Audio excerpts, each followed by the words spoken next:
Hi friends, మీకు ఈ video నచ్చితే లైక్ చేయండి, సబ్స్క్రైబ్ చేయండి. రాజ్ ఆఫీస్‌కి వస్తూ ఉంటాడు. కావ్య ఉన్న రూమ్ దగ్గరికి వెళ్తూ ఉంటాడు. అక్కడున్న కావ్య లేకపోవడం చూసి ఇదే అసలైన టైం. ఎలాగైనా సరే కావ్య ఏ డిజైన్స్ వేసిందో, ఎలా వేసిందో తెలుసుకోవాలి. తను బాగా వేస్తుంది అని విర్రవీగుతుంది కదా!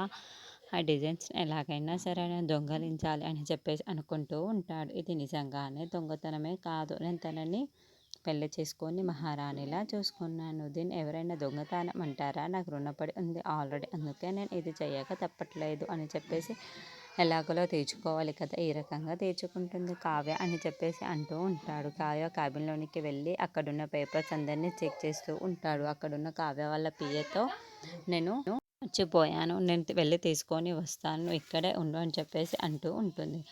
ఆ మాటలు వినగానే అక్కడున్న వాళ్ళ పిఏ అయితే, మేడం నేను కూడా వస్తాను మీతో అని చెప్పేసి క్యాబిన్‌లోనికి వెళ్తూ ఉంటాడు. ఇంతలో అక్కడున్న రాజు అయితే ఆ బిల్ చూసి వేయాల్సిందే అని చెప్పేసి అంటూ ఉంటాడు.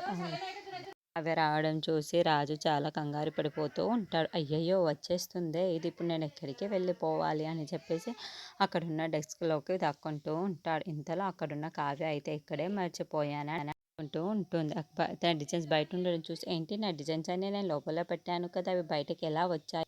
ఎవరో వచ్చారు అంటూ ఆ మాటలు వినగానే అక్కడున్న పిఏ అయితే, మేడం మీ రూమ్‌లోకి ఎవరు వస్తారు? అయినా ఈ డిజైన్స్ ఇలాగనే ఉంచేశారేమో అని చెప్పేసి అంటుంది. ఇంతలో అక్కడున్న కావ్య మాత్రం, లేదు ఇక్కడికి ఎవరో వచ్చారు, ఈ డిజైన్స్‌ని తీశారు బయటికి, నేను ఎవరో తెలుసుకోవాలి అని చెప్పేసి అంటుంది. ఇంతలో అక్కడున్న రాజు అయితే చాలా కంగారు పడిపోతూ ఉంటుంది.